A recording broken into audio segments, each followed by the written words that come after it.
report. And that's going to be presented by Blake Miller, the Director of Product Marketing at Salesforce's Marketing Cloud. They have been a wonderful supporter of our events, especially through these virtual days. Blake, you there? Yes, Steve, thank you. Take it away. Hello and welcome. Thank you everybody for having us today. As Steve mentioned, my name is Blake Miller, and I'm very excited to be joining today to really talk about Salesforce and then really dive into some results from our most recent State of Marketing report. A little bit about myself. I've been with Salesforce for 6 years. Prior to joining Salesforce, was a client of Salesforce, both for the Exact Target product as well as on the Salesforce side. So really excited to be here and talk through a lot of the things that we have seen in the last year and the changes that we're going through as marketing evolves. As you know, Salesforce, we have a robust CRM products for customer relation management as well as service side. In addition to our robust marketing cloud and marketing products, streaming from email marketing to include a lot of these great email marketing, audience management, reaching out analytics through Datorama. So a lot of great products that really lead into connecting with customers, as we saw earlier, about across the entire customer lifecycle. So just really thinking about that lens of really connecting the entire customer experience, the email marketing and reaching out across all of those channels goes much beyond just kind of that traditional marketing component, but every part of engagement from that first kind of contact on the website all the way through that last touch point and turning that customer into an advocate. And email plays a vital role in that, and it's key to connecting across that entire customer journey. So with a little bit of background on the company, let's dive into our State of Marketing report. This report was just released earlier this summer, so late May, early June. And it's really our flagship survey where we study trends from 7,000 senior marketers and really understanding what's going on around. Surveys are taken around the world. Again, this is a blind survey, so the respondents don't know that Salesforce is conducting this survey. It really is, and we're not really aware of the individual results. It's really aggregated and boiled back up together to the report. So we really wanted to take a look at this, and we did adjust the report based on data and insights that came through as the most recent change that we've been going through. And as we think it really kind of the key 4 findings that we came out of, really starts that overview, looking at that what companies are doing right now, where they're trying to innovate, really making that transformation, taking on a new urgency. I think what a lot of us have seen that in our own businesses, and then really how data can allow for more intelligent marketing as well as more empathetic marketing, and then really understanding business value and doubling down on this business value. So let's really look at the overall kind of keys that we came into. We really see that innovation is the #1 priority, as well as engaging with customers in real time, and then bringing all of that data together. It's interesting that we've seen the challenges adjust a little bit and really see that engaging with customers in real time is the #1 challenge that marketers have in connecting with their customers. In addition, we really see the ability to share or to connect that entire customer journey across all of the channels and devices. So really bringing all of that together is another challenge. So really think about, as we look at this overview, where marketers are spending their budgets. And we see that advertising and technology are 2 of the biggest areas, as well as followed by the third is the people in the organization really executing and creating all these campaigns.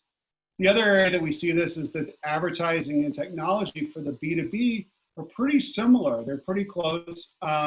It's interesting that the numbers vary slightly. It's really account-based marketing makes up for that difference when we look at that B2B programming.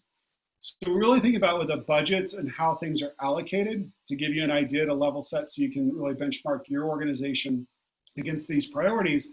When we think about the priorities and where at Salesforce we're really investing in our email product, really one of the things when we think about engaging with customers in real time and then driving that innovation is really around interactive email. So the ability for customers to interact with your brand inside of the inbox, to be able to take surveys and complete profile information, really give feedback, service reviews, all of that ability to interact in the email box to get and capture more robust profiles and also richer data. So things like customer reviews and other things. So really providing that real-time feedback back to your organization, back to your data into that email program. And then lastly, having the customer journey, having email sit inside that customer journey, but also connecting across all of the different devices and experience of being part of that mobile program, being integrated in the app, also being connected to that experience as well to sales and service departments. So it's really, you're coming to them as an integrated brand versus kind of one-off experiences. We've really seen the growth in the transformation takes on that new urgency. So it's about communication and creativity. And so it really is thinking about 69% of marketers say that traditional marketing roles limit customer engagement. So as brands and as marketers, it's really important that we think much broader about the fact that marketing and email touches every part of the customer life cycle, every interaction. And really seeing that it's also the preferred channel by consumers. In our connected customer survey, 64% of consumers said email is their favorite channel for, or favorite way to communicate with brands and companies. So really thinking about it, and email was number one. And it's interesting because email was number one across all generations, from millennials to baby boomers as well. So really thinking about that. Now, the interesting thing is we've seen phenomenal growth in artificial intelligence since 2018. So marketers are really starting to drive that adoption, 186% growth.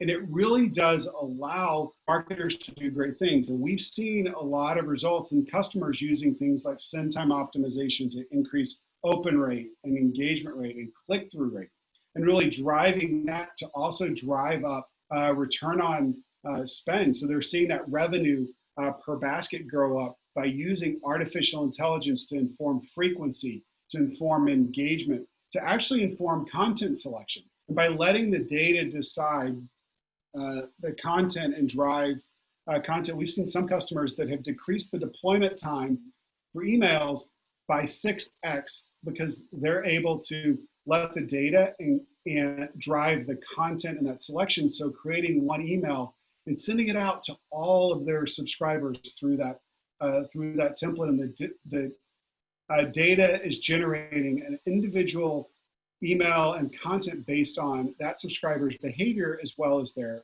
customer profile.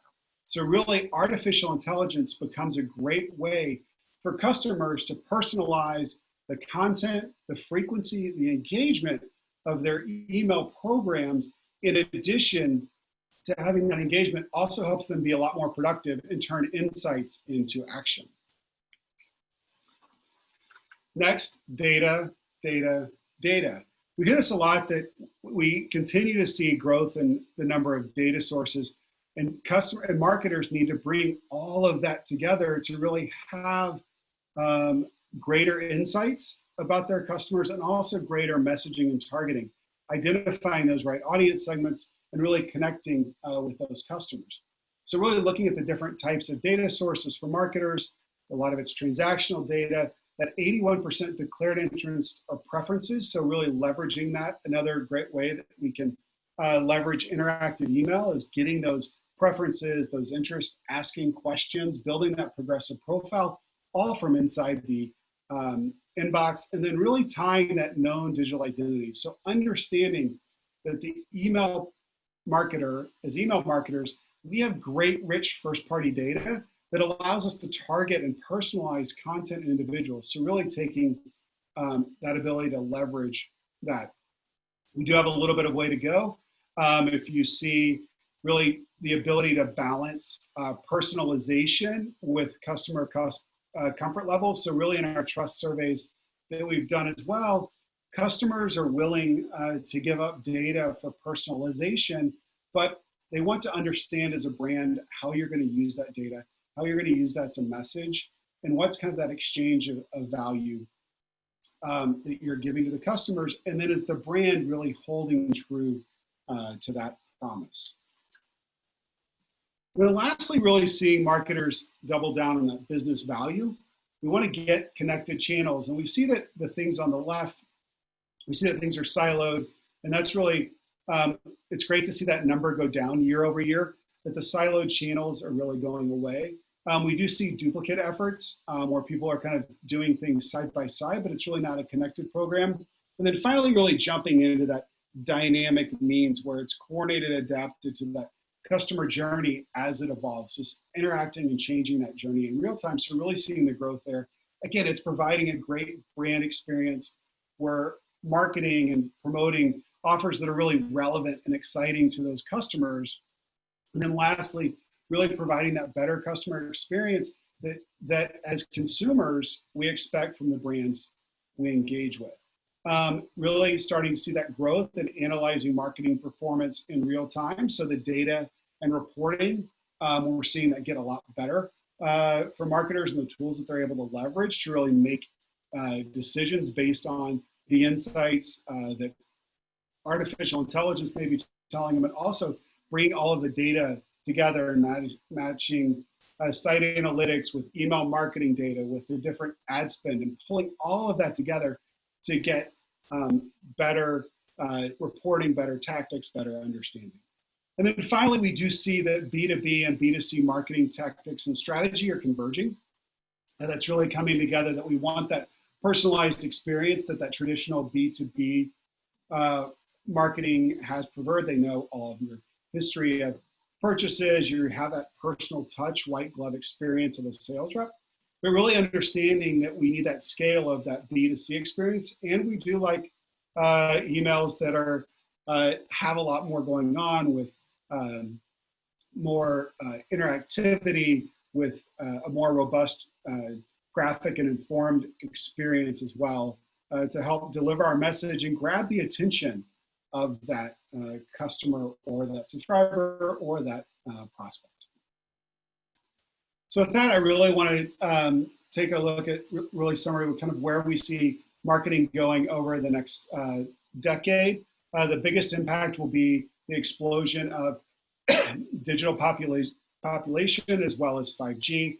So really the access that robust broadband and connectivity anywhere, inside, outside, across all of the different experiences, and less dependence on a local Wi-Fi experience, so continuing that to see that grow. The growth of virtual reality, I think one of the big trends that we've seen come into existence over the last couple of years has been the ability to leverage natural language processing. So we see customers that really have that opportunity to leverage data for things like copy insights, and really have better understanding of their language and connecting that experience.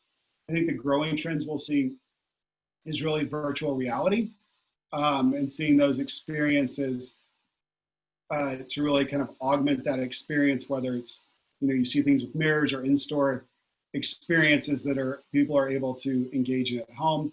And then, something that we see with kind of the least impact, blockchain. I think a lot of things are trying to figure out. The ad community has been one area that's really looked at this. So with that, and really from that customer perspective, as brands, we really need to be able to adapting to their needs and being able to change and adapt our marketing programs based on the company needs. And that's been really, I think we've all seen that as marketers over the last few months. So with that, we just touched on a few items here in our State of the Connected Customer report. Again, you can download all of this great research, trends and tactics driving marketing OI, our State of Marketing report that we covered, the Connected Customer, and then our Digital Advertising 2020. So with that, I really would like to thank everybody for joining us today on this call, listening to our presentation. Feel free to reach out and follow up with any questions, download any of the reports as well. Thank you everybody today for taking time. Thank you MediaPost for hosting this great event. Always love to be part of the email insider summits, whether in person at one of the great locations or virtual. I think this is I did say earlier that I've been with Salesforce for 6 years. I've been to MediaPost events for as long, particularly the email insider events. And with that, I really appreciate everybody's time today. Enjoy lunch or brunch wherever you may be. Thanks a lot. And with that, back to the MediaPost team. Thanks, Blake. Appreciate it, man. That was fantastic as usual. I miss seeing you in person. I've got my one wood here. I'd much rather be using this than a microphone on a virtual event. But we'll get back to that some other day. Little known fact, and Blake, you always love it when I do this, Blake. But a little known fact, Blake actually went to the junior high in my neighborhood here in Austin, Texas. Same junior high that my children went to. So it hasn't changed a bit since Blake